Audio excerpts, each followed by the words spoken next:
성도 여러분 안녕하십니까?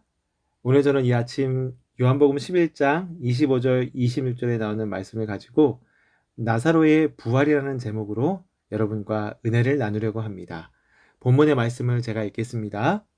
예수께서 이르시되 나는 부활이요 생명이니 나를 믿는 자는 죽어도 살겠고 무릇 살아서 나를 믿는 자는 영원히 죽지 아니하리니 이것을 내가 믿느냐? 여러분, 우리 성도님들은 예수님께서 이 땅에 계시는 동안 베푸셨던 표적 가운데 어떤 표적이 가장 놀랍고 기억에 남습니까? 물로 포도즙을 만드셨던 기적, 오병이어의 기적, 물 위를 걸으셨던 기적, 그 외에도 많은 기적들이 있지만 오늘 이 나사로의 부활은 그 모든 표적들을 합한 것보다 훨씬 더 기억에 남는 큰 사건이라고 할 수 있을 것입니다. 죽은 지 사흘이나 지나서 몸에서 썩은 냄새가 나는 나사로를 살리신 사건입니다. 과연 예수님께서는 나사로의 부활을 통해서 무엇을 말씀하려고 하는지, 또한 오늘을 살아가는 우리들에게 이 표적을 보여주신 목적이 무엇인지 우리 함께 생각해 보도록 하겠습니다. 오늘 본문의 배경은 예수님이 십자가에 달려 돌아가시기까지 이제 3개월 정도 남은 시기였습니다. 예수님에게 그 죽음의 그림자가 들어지기 시작할 때쯤에 당신께서 사랑하는 어느 한 가정에 역시 죽음의 그림자가 드리워졌습니다. 예수님의 사랑하는 자 나사로가 병이 든 것입니다. 여러분 성경에 보면요.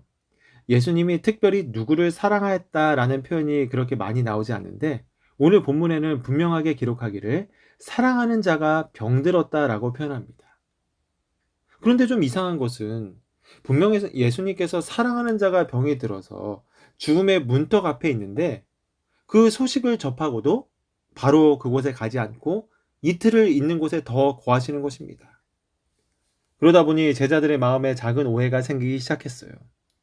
왜냐하면 예수님의 태도가 조금은 무관심한 것처럼 보였기 때문입니다. 침례 요한이 죽었을 때도 무난하지 않았던 예수님. 이번엔 자기가 사랑한다라고 이야기하는 그 나사로가 죽는데도 무덤덤할 뿐만 아니라 이틀을 더 거하시는 예수님의 모습을 보면서 제자들의 마음 가운데 과연 우리가 인생을 걸고 섬겼던 분이 이런 분인가? 라는 그러한 오해가 생긴 것이죠. 어쨌든 그런 상황 속에서 이틀이 지나고 드디어 예수님께서 나사로에게 갔습니다. 예수님께서 오신다는 소식을 들은 마르다가 마중을 나가 예수님을 영접합니다. 주님께서 여기 계셨더라면 내 오라비가 죽지 않았을 것입니다. 여러분, 어쩌면 이 이야기는 정말로 이 마르다의 마음 가운데 예수님께서 제발 조금만 더 일찍 오셨더라면, 주님이 여기 계셨더라면 내 사랑하는 오라비가 죽지 아니하였을 것이다 라는 그러한 말이었던 것 같아요. 그런데 예수님께서 무덤덤한 목소리로 말씀하시기를 내 오라비가 살리라. 내 오라비가 살리라. 그때 마르다가 말하기를 뭐라고 말했는가 하면 네 주님 마지막 부활날에 살 줄 압니다. 여러분 근데 우리가 이 이야기를 보니까 요즘 많은 사람들이 사람이 죽으면 바로 천국 가고 지옥 간다는 이야기를 하잖아요. 근데 그게 틀렸다는 것이 증명이 되는 것입니다. 사람이 만약에 죽어서 바로 천국에 가고 지옥에 간다면 마르다가 이렇게 말했겠죠. 예수님이 이제 네 오라비가 살리라라고 말했을 때 마르다가 이렇게 말했을 것입니다. 예, 알고 있습니다. 내 오라비의 영혼이 이미 천국에 가 있는 것을 압니다라고 그렇게 말했을 거예요. 그런데 마르다가 어떻게 말했어요? 마지막 부활날에 살 줄 아나이다. 그러니까 마르다도 부활 사상을 믿고 있었다는 것이죠. 그리고 예수님께서 11장 25절과 26절에 이렇게 말씀을 하십니다. 예수께서 이르시되 나는 부활이요 생명이니 나를 믿는 자는 죽어도 살겠고 무릇 살아서 나를 믿는 자는 영원히 죽지 아니하리니 이것을 내가 믿느냐. 여러분 만약에 요한복음 11장 25절과 26절에 이 말씀이 없었다면 오늘 우리 목사님들이 장례식장 가서 무슨 말씀으로 그 성도들과 사랑하는 가족과 형제를 잃고 고통 가운데 있는 성도들을 위로할 수 있겠습니까? 나는 부활이요 생명이니 나를 믿는 자는 죽어도 살겠고. 여러분, 예수님의 이 말씀을 마음 가운데 전적으로 믿고 살아가게 되기를 간절히 바랍니다. 마르다가 말합니다. 주는 그리스도시요 하나님의 아들임을 내가 믿나이다. 그런데 그를 사랑했던 유가족들과 유대인들이 흘리는 그 눈물 속에서 예수님께서도 눈물을 흘리셔요. 35절에 보면 예수께서 눈물을 흘리시더라 라고 말합니다. 여러분, 왜 예수님이 우셨냐면 나사로가 불쌍해서 운 것이 아니라 부활이요 생명이신 당신을 옆에 두고도 죽음을 운명처럼 받아들이는 그 인류가 불쌍해서 울었다라고 시대 소망에는 기록하고 있습니다. 이제 드디어 예수님이 사람들에게 둘러싸여서 마리아와 마르다와 함께 무덤에 갑니다. 이미 죽은 지 3일이 지났습니다. 그가 정말로 죽었다라는 것을 확신시키기 위해서 예수님께서 조금 지연을 하시죠. 돌을 치우라. 마르다가 가로되 여러분 예수님 냄새가 나나이다. 주님이 말씀하시기를 네가 내 말을 믿으면 하나님의 영광을 보리라 하지 않았느냐.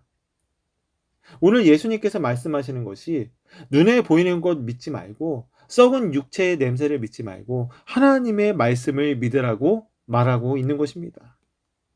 그리고 예수님께서 나사로야 나오너라. 하나님 앞에 모든 백성들이 숨죽이며 보는 가운데 하나님 앞에 기도하시면서 말씀하시기를 나사로야 나오너라. 화이트부인의 기록을 보면 그때 맑고 드높은 예수님의 생명의 음성이 죽은 자의 귀를 울렸다라고 그렇게 말합니다.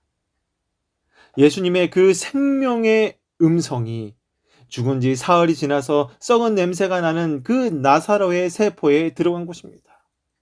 그리고 나사로가 부활했습니다. 참으로 놀라운 표적이었죠. 그런데 이 기적을 본 백성들의 반응이요. 정말로 이해할 수 없는 그러한 반응이 성경에 이어지게 됩니다. 요한복음 12장 9절부터 11절에 이렇게 기록합니다. 유대인의 큰 무리가 예수께서 여기 계신 줄을 알고 오니 이는 예수만 보기 위함이 아니요 죽은 자 가운데서 살리신 나사로도 보려 함이로라. 대제사장들이 나사로까지 죽이려고 모의하니 나사로 때문에 많은 유대인이 가서 예수를 믿음이로라. 여러분, 나사로를 살린 예수님뿐만 아니라 나사로까지도 이 큰 무리들이 갑자기 죽이려고 하는 것입니다. 메시아를 기다려온 사람들이 메시아를 죽이려고 한다니 여러분, 대체 이 현상을 우리가 어떻게 말할 수 있겠습니까?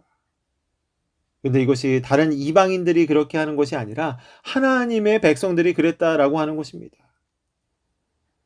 여러분, 유대인들이요, 예수님을 증명하기 위해서 제발 표적을 보여달라고 그렇게 이야기를 하거든요. 마태복음 12장 38절에 보면 선생님이요 우리에게 표적 보여주기를 원하나이다 그랬거든요. 그런데 표적을 많이 보여줬죠.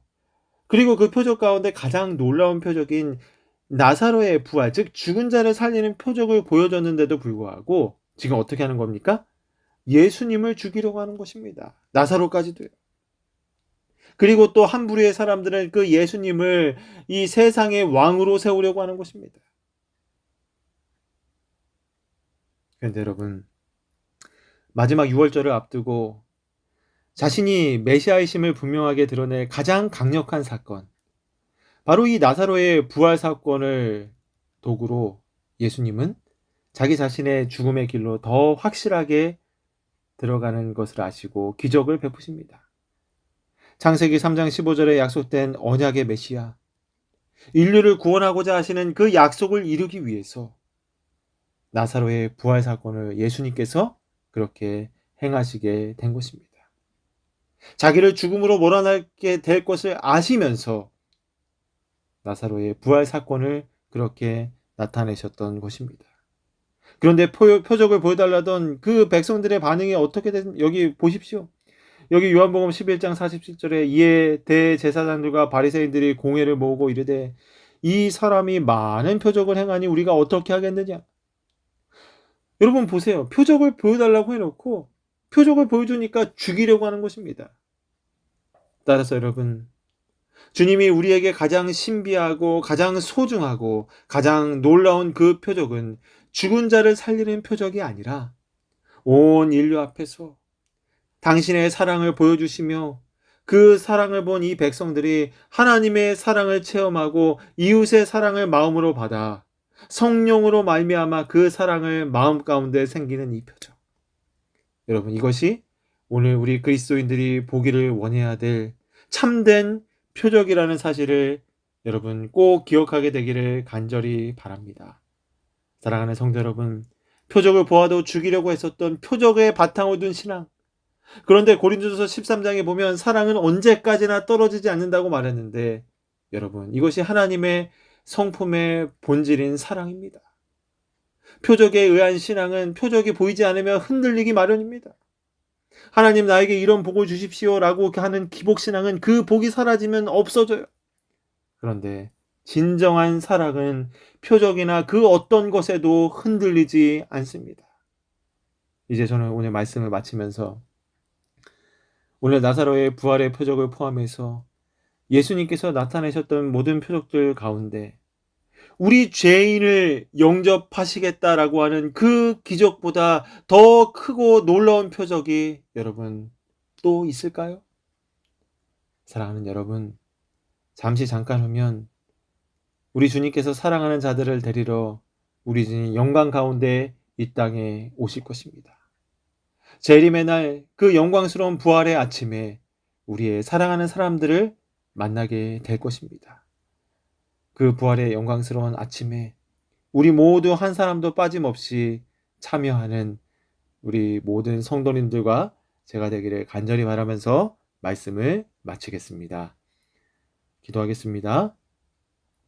하늘에 계신 하나님 아버지, 표적을 바라보는 신앙은 표적이 보이지 않으면 흔들릴 뿐만 아니라 예수님을 배반하고 예수님을 죽일 수도 있는 신앙이라는 것을 저희들이 알았습니다.